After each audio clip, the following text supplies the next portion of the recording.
अन्य समाचार पर बात કરીશું ખેડાથી ખેડા નડિયાદની સેશન્સ કોર્ટે ભારતીય સેનાની જાસૂસી સાથે સંડોવાયેલા મહિલા આરોપી રાસમની રવિન્દ્ર પાલની રેગ્યુલર જામીન અરજી ફગાવી દીધી છે। જે મુખ્ય સરકારી વકીલ ધવલ આર બારોટની દલીલોને કોર્ટે માન્યતા આપી હતી।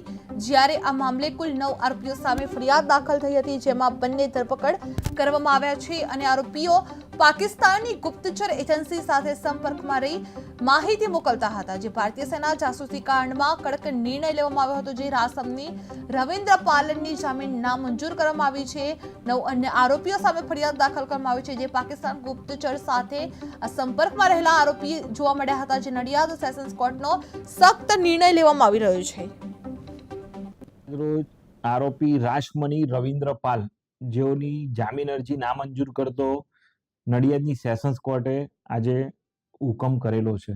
આ બનાવની વિગત એવી છે કે જે આરોપી રાસમની રવિન્દ્ર પાલ છે તે પાકિસ્તાનની જે ખુફિયા એજન્સી ISI અને પાકિસ્તાન ઓપરેશન એજન્સી આ સંસ્થાઓ સાથે આ રાસમની રવિન્દ્ર પાલ નામની મહિલાનો સંપર્ક થયો।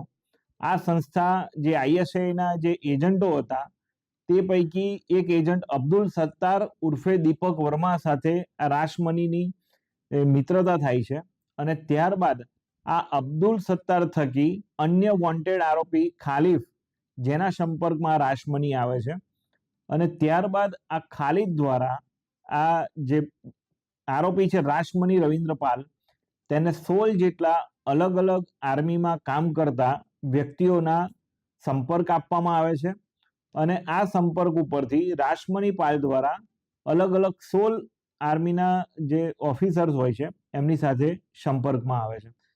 ત્યારબાદ રાસમની પાલ દ્વારા આ લોકો સાથે જે આર્મીના ઓફિસર છે તેઓ સાથે મિત્રતા કેળવી અને તેઓ પાસેથી જે અલગ અલગ જે ઇન્ડિયન આર્મીની જે બટાલિયનો છે તેની મૂવમેન્ટ જે પોતે જાણી રાસમની પાલ પોતે જાણી અને આ ISI ને પહોંચાડતી હતી। આ માહિતી તે નાસ્તો ફરતો આરોપી ખાલિદના માધ્યમથી ISI ને પહોંચાડતી હતી।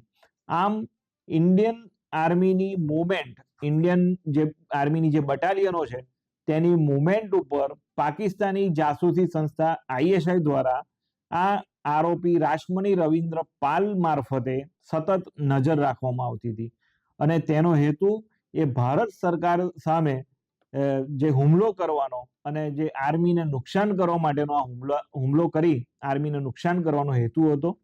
આ સમગ્ર પ્રકરણની અંદર ATS દ્વારા ગુનો દાખલ કરી અને હાલમાં 2 આરોપીને પકડવામાં આવેલા છે।